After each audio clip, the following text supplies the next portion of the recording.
법조팀 전연남 기자와 자세한 이야기 이어가겠습니다. 전 기자, 내란 특검의 수사가 이제 끝났는데 그동안의 성과와 한계점까지 짚어볼까요? 네, 내란 특검팀은 180일이라는 수사기간 동안 비상계엄의 목적과 동기부터 외환죄 의혹, 국무회의 과정, 표결 해제 방해 의혹 등 전반적인 계엄 실체를 확인하기 위해 광범위한 조사를 벌였습니다. 이 과정에서 윤석열 전 대통령과 한덕수 전 총리, 김용현 전 국방장관, 추경호 국민의힘 의원 등 24명을 재판에 넘겼습니다. 민주당 14명, 국민의힘 11명 등 국회의원 31명을 조사했고, 계엄 넉 달 전부터 의혹을 제기했던 김민석 국무총리도 조사했습니다. 특검팀은 수사 개시부터 속전속결식 수사를 펼쳤습니다. 특검 지명 엿새 만에 구속기한 만료를 앞둔 김용현 전 장관을 기소하며 선제적으로 대응했고요. 법원의 구속 취소 결정으로 풀려나 있던 윤석열 전 대통령도 수사 개시 22일 만에 재구속했습니다.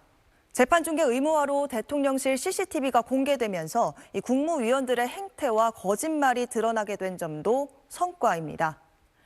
다만 특검팀이 청구한 13건의 구속영장 가운데 한덕수 전 총리와 박성재 전 장관 등 절반에 가까운 6건이 기각됐는데요. 특검팀도 가장 아쉬웠던 대목이라며 그들의 행동이 우리 사회에 미친 피해와 상처에 대해 엄중한 책임을 물어야 한다고 강조했습니다. 그리고 대법원이 계엄에 연루됐다, 이런 의혹도 있었는데 이건 어떻게 결론 났습니까? 네, 특검팀은 이 사법부의 계엄 가담 의혹을 사실 무근이라고 판단했습니다.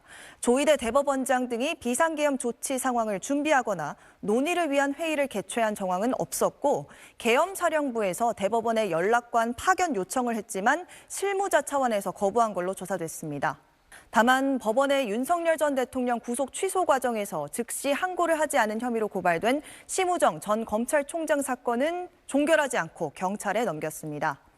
또 정진석 전 비서실장이 탄핵 심판이 진행 중이던 지난 2월부터 대통령실 PC 파기 계획을 세우고 자료 삭제를 지시했다는 의혹 등도 경찰로 이첩했습니다.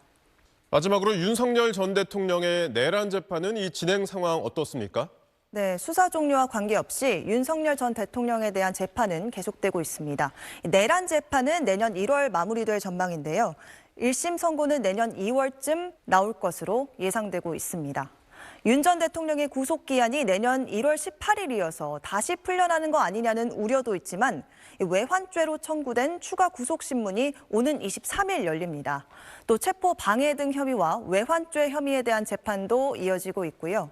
한덕수 전 총리의 내란 재판에 증인으로 출석해 위증한 혐의에 대한 공판 절차도 내년 1월부터 시작됩니다.